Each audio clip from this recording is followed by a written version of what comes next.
Olá pessoal, tudo bem? Eu sou o professor Sandro e a gente está aqui na nossa segunda aula tratando de forma e do movimento nas artes visuais. E essa parte introdutória que nós estamos fazendo, essa segunda aula, e hoje nós vamos tratar do uso das formas, as formas puras, né? Que nós tratamos na aula passada, nas culturas da antiguidade, nas culturas da América Latina, e também alguns elementos formais presentes na obra de Paul Klee, que é para a gente conhecer um pouco mais acerca de como isso aparece nas obras de arte mais contemporâneas. Bem, o uso das formas puras, como nós estudamos na aula passada, ele foi muito utilizado como recurso estético, ou seja, para trabalhar a beleza, para trabalhar é, algo que fosse aprazível aos olhos, né, das pessoas.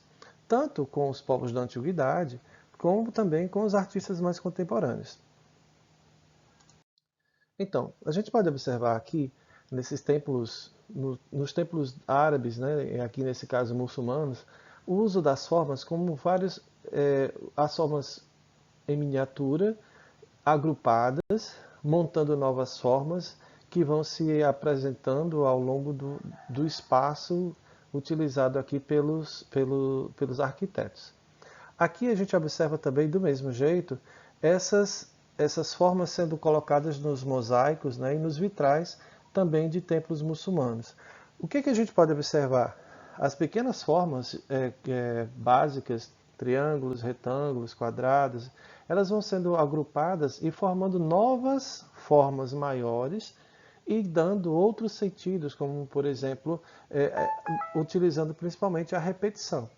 Então a gente observa isso tanto nos vitrais, como também nas partes superiores dessa obra arquitetônica aqui muçulmana.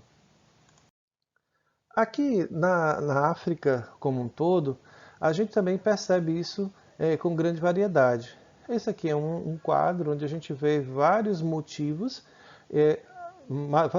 formais que são utilizados tanto na tapeçaria, quanto na pintura, quanto na escultura africana, nos vários países que compõem a África. E a gente vai observar um elemento que eu falei para vocês que chama-se motivo, né?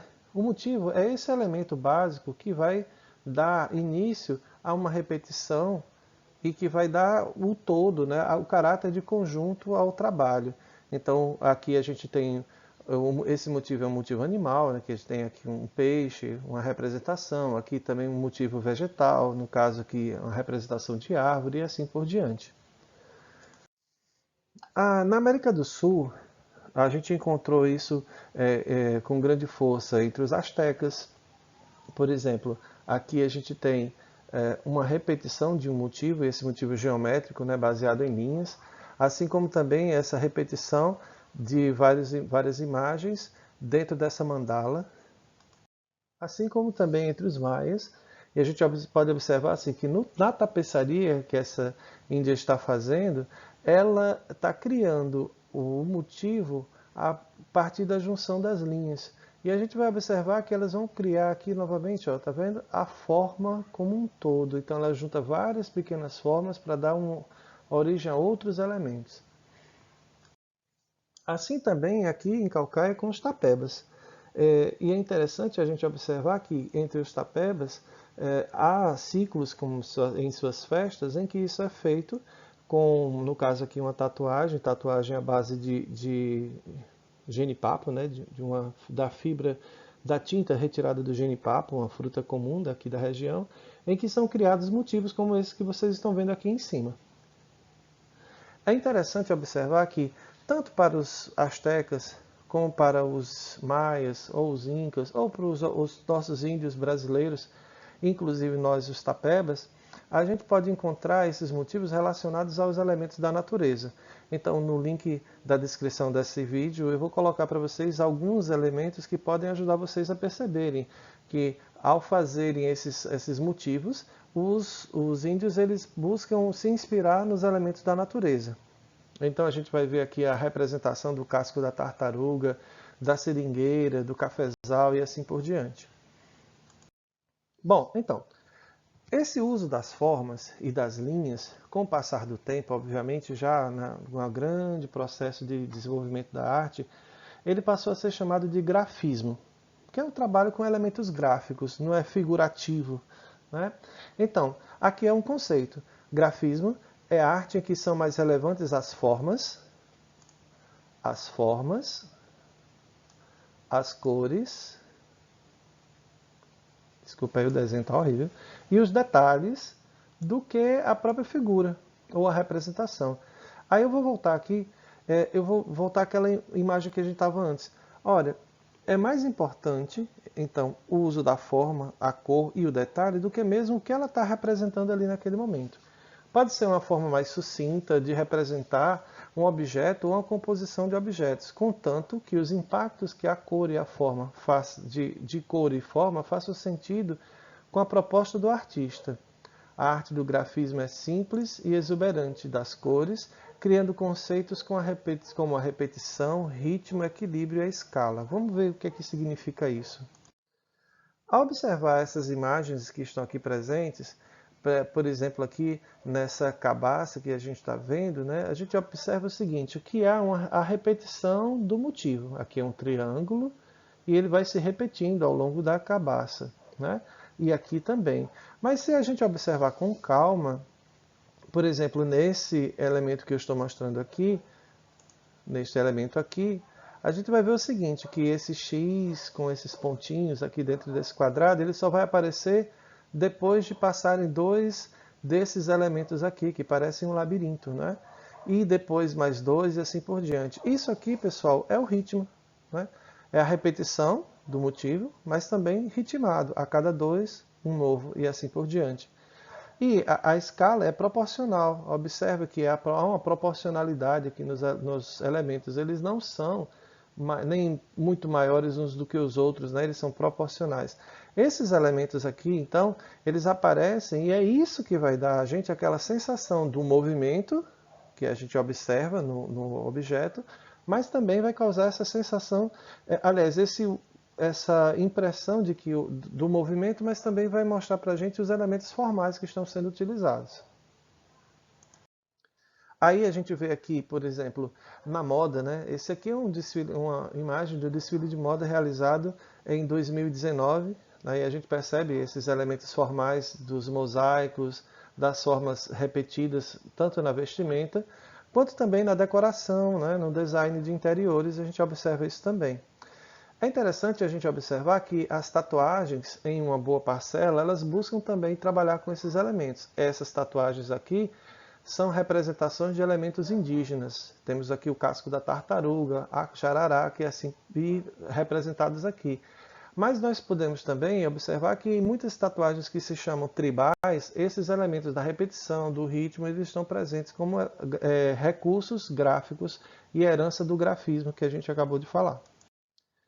Como um exemplo, não do grafismo propriamente dito, mas do uso da forma na criação da sua obra de arte, a gente vai mostrar para vocês um pouco da obra de Paul Klee.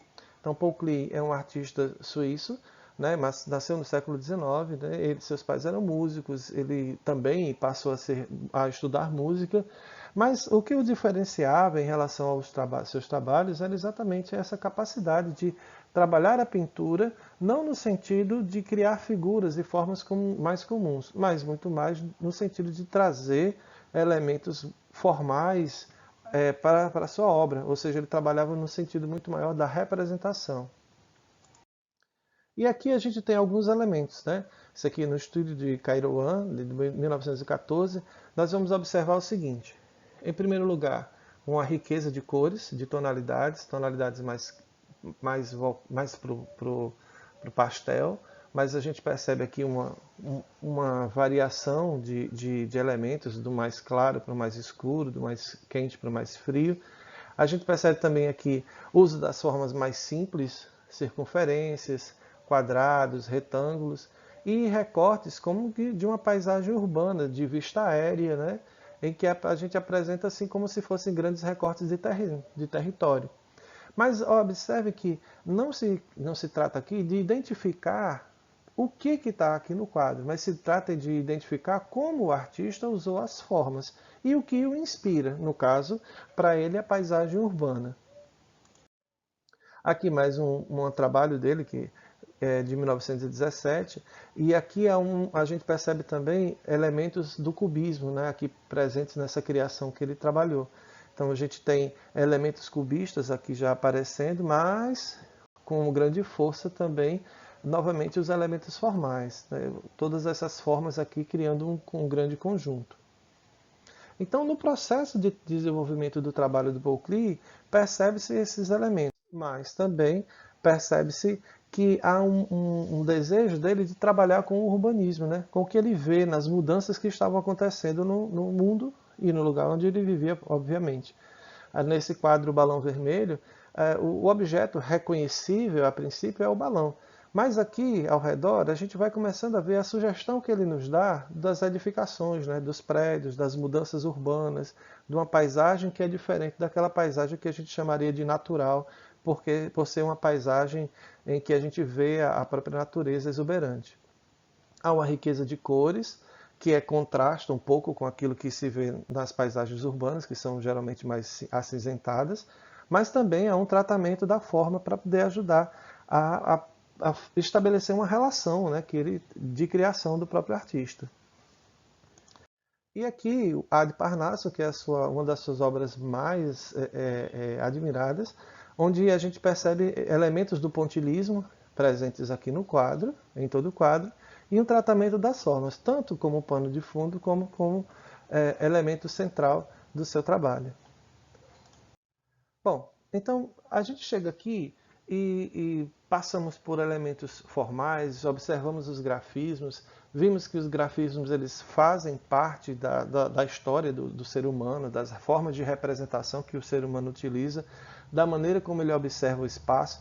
E aí eu queria fazer uma relação com aquela nossa primeira atividade, que a gente fotografava o ambiente e depois tirava uma imagem, né, que era para poder representar, olha, eu estou vendo aqui um triângulo, um retângulo, estou vendo um círculo, e a gente observa isso aqui também nesses elementos gráficos.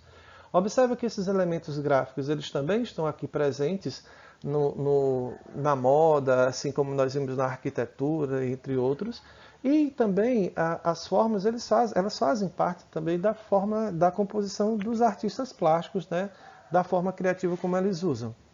Então, já que nós vimos tudo isso aqui nessa nossa aula, a gente vai partir para uma atividade que vai ter dois polos, né? Um polo de pesquisa e um polo de criação de vocês.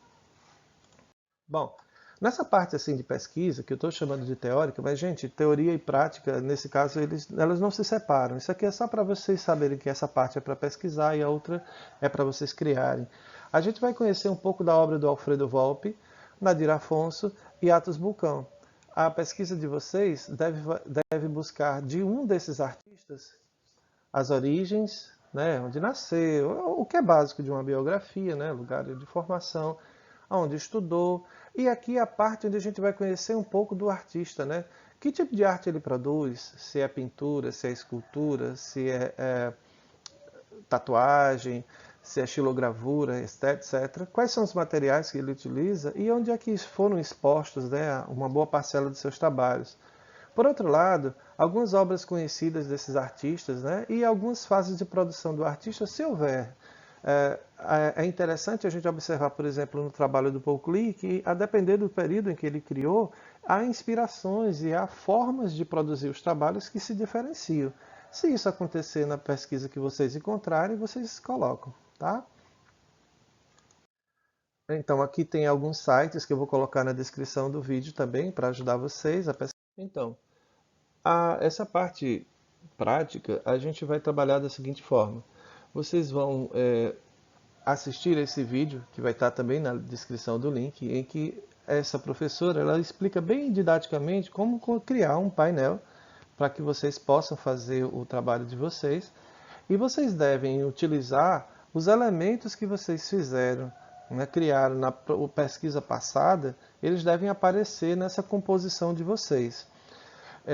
Basicamente, em uma folha de papel A4, você vai desenhar circunferências e vai organizar essas circunferências de acordo com a instrução da professora, e você vai nas circunferências, tentar trazer aquela sensação de movimento que a gente apresentou nos slides anteriores. Só que, quais são os elementos que você vai utilizar lá? Aqueles que você pesquisou no seu trabalho passado. Esses elementos eles devem aparecer aqui na sua composição. Então, eu desejo a vocês um bom trabalho. Espero que vocês tenham conseguido entender um pouco acerca desse assunto e a gente vai avançar para o próximo vídeo de vocês, que vai finalizar essa parte da forma e do movimento. A todos vocês, bons estudos, felicidade. Até breve. Atenção para os critérios de avaliação. No finalzinho do material de vocês tem novamente os critérios de avaliação e os níveis de avaliação de vocês, para que vocês saibam como serão avaliados nesse trabalho. Bons estudos, boa sorte!